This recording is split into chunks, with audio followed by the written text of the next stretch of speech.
ఓం నమో వెంకటేశాయ. ప్రతిరోజు శ్రీవారికి ఎన్ని పూలదండలు వేస్తారో తెలుసా? ఏడుకొండలవాడ, ఆపదమొక్కులవాడ అంటూ ఎంతో ఆర్తిగా వెళ్లే మనకు ఆ స్వామిని చూసే భాగ్యం కొన్ని నిమిషాలే. ఆ సమయంలో స్వామి వారి మెడలో ఎన్ని పూదండలు ఉన్నాయో కూడా చూడలేము. అసలు శ్రీవారికి ప్రతిరోజు ఎన్ని పూల దండలు వేస్తారో తెలిస్తే మనం ఖచ్చితంగా ఆశ్చర్యపోతాం.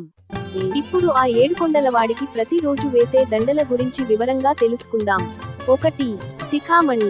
ఈ దండ 8 మూరలు ఉంటుంది. శ్రీవారి కిరీటం మీద నుండి 2 భుజాల మీద వరకు అలంకరించి ఉంటుంది. ఈ దండను శిఖామణి అని అంటారు. 2.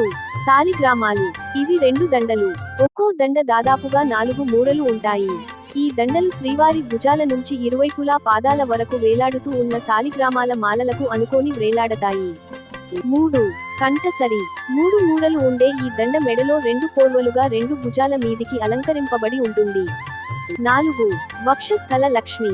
స్వామి వారి వక్షస్థలంలో ఉన్న శ్రీదేవి, భూదేవులకు వేసే 2 దండలు. ఇవి ఒక్కొక్కటి 1.5 మూరలు ఉంటాయి. 5. శంకుచక్రం. శంకుచక్రాలకు 2 దండలు ఉంటాయి. ఇవి ఒక్కొక్కటి ఒక్కో మూర ఉంటాయి. 6. కఠారి సరం. శ్రీ స్వామివారి బొడ్డున ఉన్న నందక ఖడ్గానికి అలంకరించే దండను కఠారి సరం అని అంటారు. ఈ దండ 2 మూరలు ఉంటుంది. 7. తావళములు. 2 మోచేతుల కింద, నడుము నుండి మోకాళ్లపై హారాలుగా, మోకాళ్ల నుండి పాదాల వరకు జీరాడుతూ వేలాడదీసే 3 దండలు. వీటిలో ఒకటి 3 మూరలు ఉంటుంది, రెండవది 3.5 మూరలు ఉంటుంది, మూడవది 4 మూరలు ఉంటుంది.